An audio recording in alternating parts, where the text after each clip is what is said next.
Ladies and gentlemen, there comes a time in a husband's life when he screws up his courage to tell his wife that in spite of all domestic joys, tonight's his night out with the boys.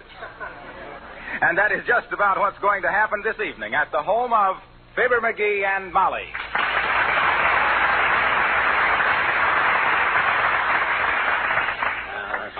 Oh, for goodness sakes, McGee, you're as restless as a bird dog tonight. What's the matter with you? Well, shucks, I thought I don't know. Well, sit down and read the paper or something. I did read the paper.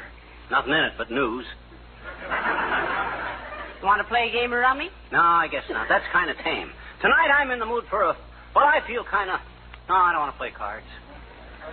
McGee, you're bored. Well... And I must say it isn't very flattering to a wife when she knows her husband is bored. Well, shucks, Molly, What you ought to do is get out of this house for a while. Huh? You mean that? Say, I think you got something there. That's exactly what I've been thinking. So if you don't mind... I don't mind a bit. Okay. Get your hat and we'll go to a movie.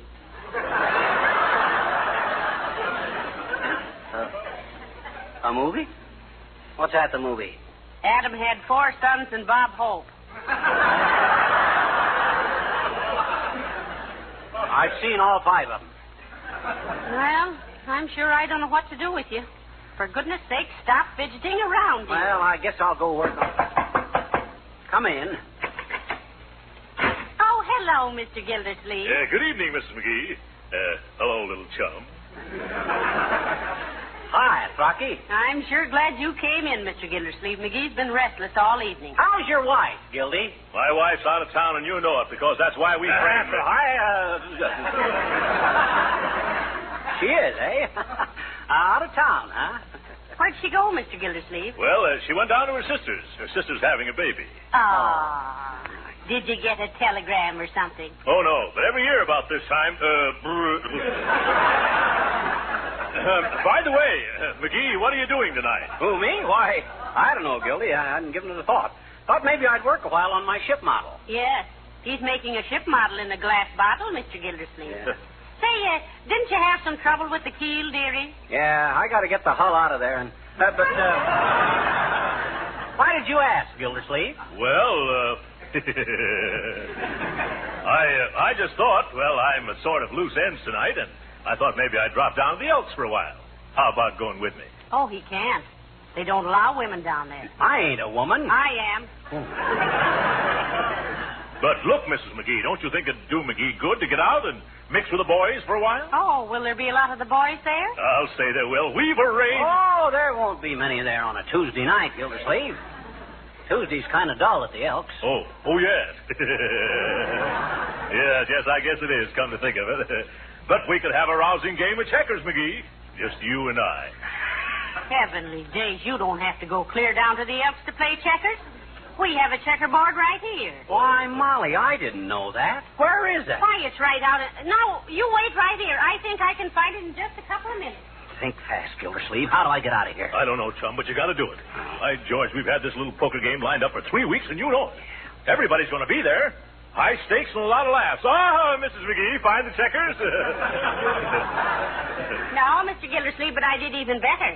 Here's the Parcheesi board.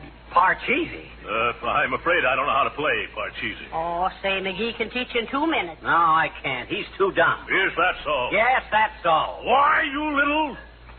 Yeah, I guess I am at that.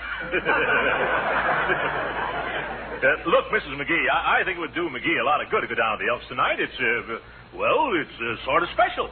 How special? Well, it's sort of a patriotic affair, yeah. In fact, they've arranged a sort of a patriotic game. Oh, really? Yes, we call it 3 cheers for the red, white, and blue. You see, every player gets a certain number of little counters which are colored red, white, and blue. Yeah. Yeah, and the object of the game is to see who can get the most of them. I've played it before, Molly. It's a very fascinating pastime. Yeah. Well, that's entirely different. Now, you boys run right along and play your game. Oh, thanks, Molly. Hot diggity. Come on, McGee. We don't want to be late for that red, white, and blue game, you know. I'll say we don't. Well, so long, Molly. And don't worry if I come home kind of late. I won't, dearie. You stay out as long as you want to. Yeah, if he's later than that, he'll call you up. Goodbye, Molly. Goodbye, dearie. Give me a kiss. Okay. Goodbye. Come on, Frosty. Okay.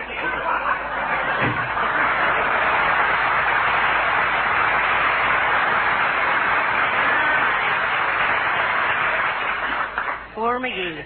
Well, now, let's see. I better get busy on that chili con carne, so. 79 Wistful Vista, Molly McGee speaking.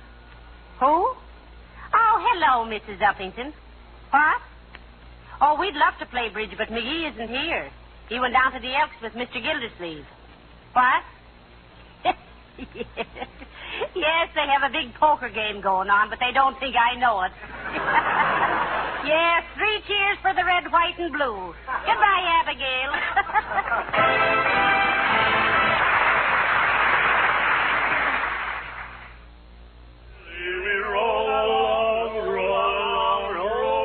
Boy, is this going to be a night. I'm going to paint the town red with purple polka dots. You know, we ought to do this oftener, McGee. My goodness. Are we men or are we mice? You'll think I'm a rat before I get through playing poker with you, Gildersleeve. I'm going to send you home in a barrel. Is that so? I'll say so. I'm a woolly wolf from wild Wyoming, and this is my night to howl. Wahoo! It's roundup time. Hey, wait a minute. This is where the old-timer lives. Let's pick him up and take him along to the Elks with us. Come on. He promised he'd be there. Okay, good idea, McGee. You should hope the old boy can get out. You bet. I'll play a fine game of poker. Well, hello there, boys. What you want? Come on down to the Elks, old-timer, and let us brand our initials on you with a little red-hot poker. Can't do it, fellas. Mama doesn't want me to go out. Oh, now, come on, assert yourself. You can't back out on this poker game now, old-timer. It would be unethical, unfair. And unprofitable to McGee and me. That's pretty good, Throckmorton. But that ain't the way I heard it. No. The way I heard it, one feller says to t'other feller, says, I see where the government is going to raise the income tax something terrific. Is that so, says t'other feller. Well, what's the joke? It's no joke, Johnny. You'll find out.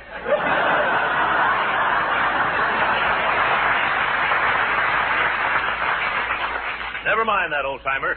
You coming with us or aren't you? Well, I don't think Mama wants me Oh, to go tell her you're coming. Be independent. You mean speak right up? That's it. Don't take any back talk, eh? Certainly not. Don't be a mama's boy all your life. Just get up on my hind legs and tell her what's what, eh? Yeah. Hey, wait a minute here, kids. Okay. Hey, Mama, you know what I'm going to do? We're probably doing him a big favor, McGee. Why, sure we are. Sure. He's old enough to go out by himself at night. Absolutely.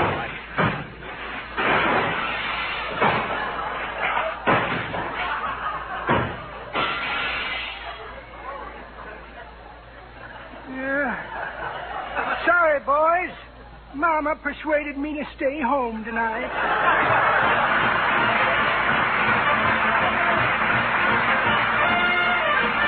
Well, how about it, Wilcox? You're going to back out on the biggest poker game we ever had? Yeah, come on, Wilcox. You promised, you know. I'm sorry, fellas, I can't do it. There's a new floor show at the Biltmore, and I've got to go. A fine thing.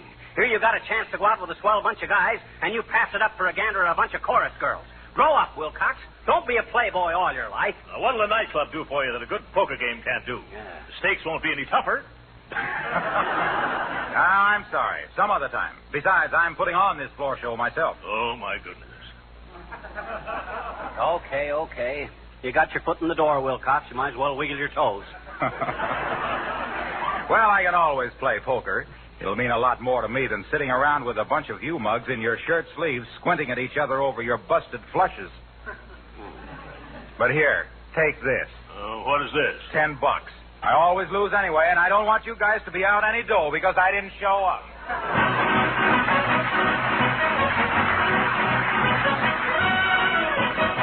Oh, but look, Nick, this is the night of the big poker game. You promised you'd be there, remember? Yes, you're not going to welch on us, are you? I'm not a Welsh. I'm a Greek. Yep. I'm not going to go to the club tonight. That's all I have to say, and if I don't like it, I know what I can do. But look, Dipopoulos, my wife's out of town and McGee's got the night off, and you know you like to play poker. Certainly I like to play poker. But tonight, I'm afraid you'll have to strangle along without Dipopoulos. Because certain circumstances have come up which make it impossible. Is it your wife?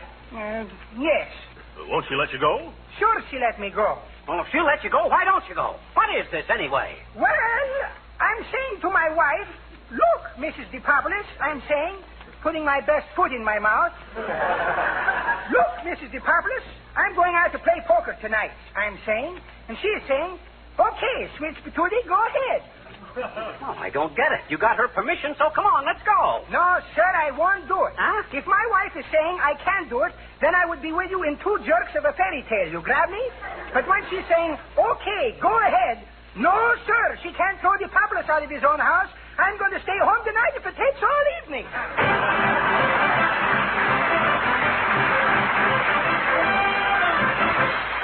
Well, we seem to be the only guys in town with any spirit of independence, don't we, Gildersleeve? Yes, but by George, that isn't going to spoil it for me.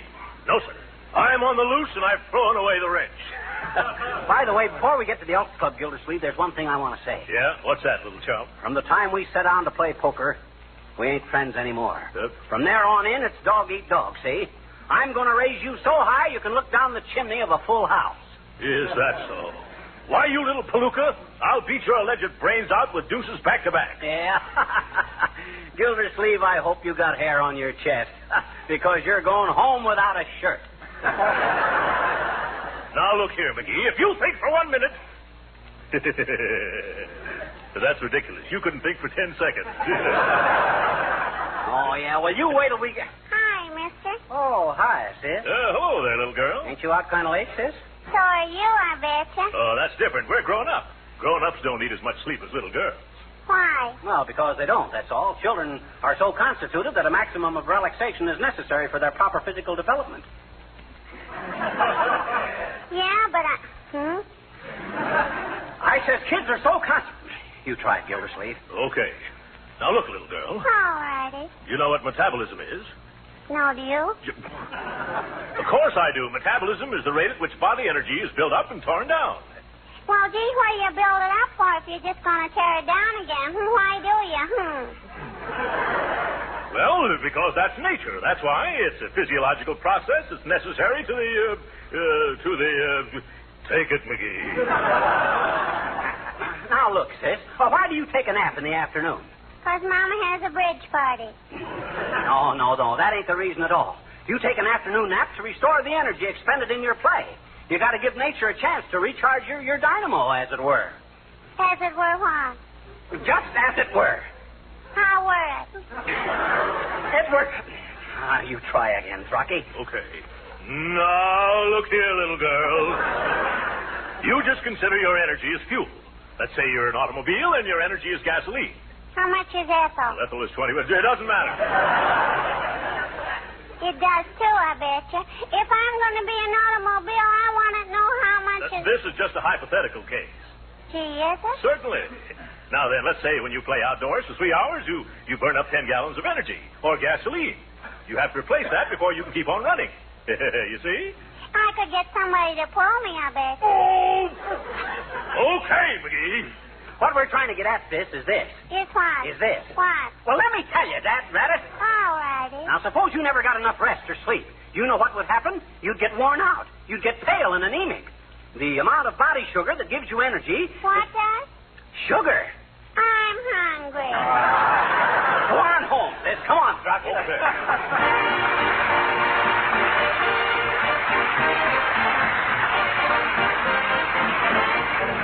The King's Men sing the Hot Stuff song. Well, come on in, McGee, and I hope all the card tables aren't taken. Well, if you'd organized this poker game with a little more brains, you'd have reserved the table, Gildersleeve. Now, look here, McGee. You said 3 weeks ago that you were going to organize this poker game. That's why I thought you'd do it. You're always such a Budinsky. Well, this is one time I should have butted in. You feeble, frustrated little fumbler. You couldn't organize a bull weevil party at the Cotton Club. The trouble with you, Gildersleeve, is your voice drowns out your brains. You'd be better off if you'd think louder and talk softer. You're a hard man, McGee. And by George, when I think of all the trouble I went to... Hey, Rocky. What is it, chum? Who's that guy across the street? Ain't he a member of the club? No, I never saw him before. Okay, I just thought he might be a good victim for us. What was we saying? Search me, Oh, yes. By George, when I think of all the trouble I went to make plans for a poker game tonight, I could use your head for a handball. Go on. You can't even use your own head for a head. And if you make one more pass at me, Gildersleeve, I'll pop you so Why, hard. you gabby little grub, you couldn't pop a stick of bubble gum. And furthermore, I've heard enough of your twaddle. I wouldn't play poker with you tonight if you were the last man on earth. Oh, yeah? Yeah. You probably will be because you'll bore everybody else to death. That's okay with me, you big bag of balloon juice. There's plenty of other guys in the club to play with. I don't need you. I can have a better time without you anyway. And that goes for me, too, in spades, doubled and redoubled. I'm going to the telegraph office and send a night letter to my wife. That's swell. Give her my love. That'll give her the illusion there's a man in the family. Oh! Oh, shoot!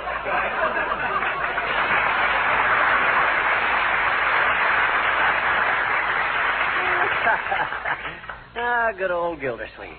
He's got the makings of a great guy. Got the makings, but he can't roll them.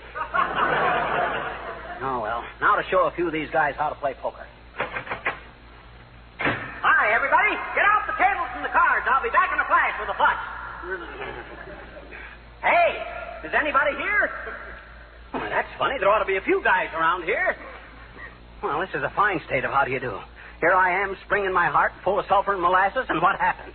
Everybody walks out on me. Hey, Porter. Hey, Peabody. Yes, sir? Ain't there anybody around this joint but me? Yes, sir. Only Mr. Wallace Wimple, sir. He's sitting in the library. Oh, well, he's better than nobody, but not much. Oh, thanks, Peabody. Rien de tout, sir. Huh? That's French, for think nothing of it. Oh. Well, I'll go in and talk to Wimple. Maybe I can whoop him up to go to a show or something. Hi, Wimple, old man. Remember me? Fibber McGee? Oh, yes, indeed. Good evening, Mr. McGee. How about a little game of 500 rummy? Penny a point. No, thank you. I never gamble. Oh, you don't? Well, have a cigar? Thank you, Mr. McGee. I don't smoke. You don't? Well, if we had a piece of string, we could play cat's cradle. What say we have Peabody bring us in some root beer? Do you want to wet your whistle? I can't whistle. I had braces on my teeth till I was 27. Look, Wimple, if you don't want to play cards or billiards or smoke or be a he-man, why the Sam Hill did you ever join the Elks? I like to sit in the window. It's the peachiest place in town to watch parades from. Hey, Wimple, I'm desperate. I started out tonight to kick the gong around and somebody's hid the gong. I want to have some fun. I want to laugh and play. I could take you home and show you my stamp collection. But my wife is mad at me. Oh, she is, eh? What'd you do? I talked back to her. That's why I'm here. I'm a wife-ugee.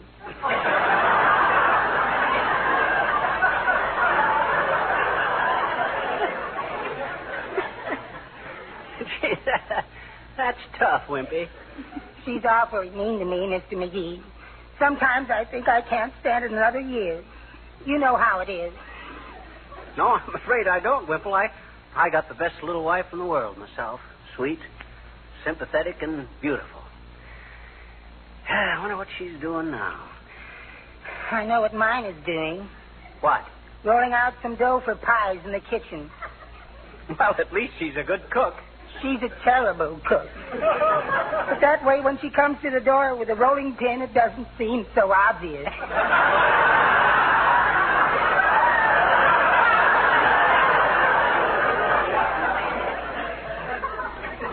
Well, I guess I didn't realize how well off I am. I'm probably the happiest married guy in the world, Wimple. Why, when I think of the fun me and Molly have together, I don't know why I ever want to go out alone. In fact, I don't know why I'm out alone tonight, even. Why am I out alone? I'm going home. Good night, Wimple. Good night.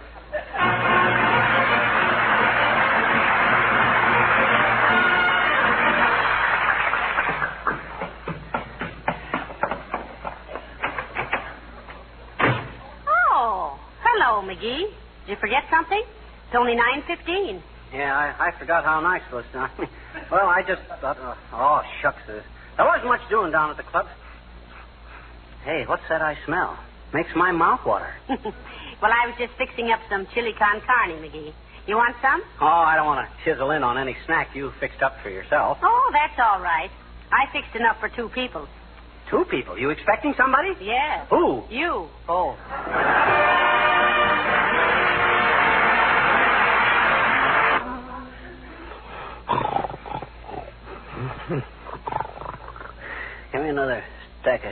fellas. Oh. Oh. Oh, McGee. McGee, wake up. You're dreaming. Huh? Oh, thank goodness. I had an awful nightmare. Sounded like it. I don't feel good either. I'm sick. Oh, are you sick? Get me another blanket, will you? Chili? Must have been. I had 2 bowls of it. Good night. Good night, all.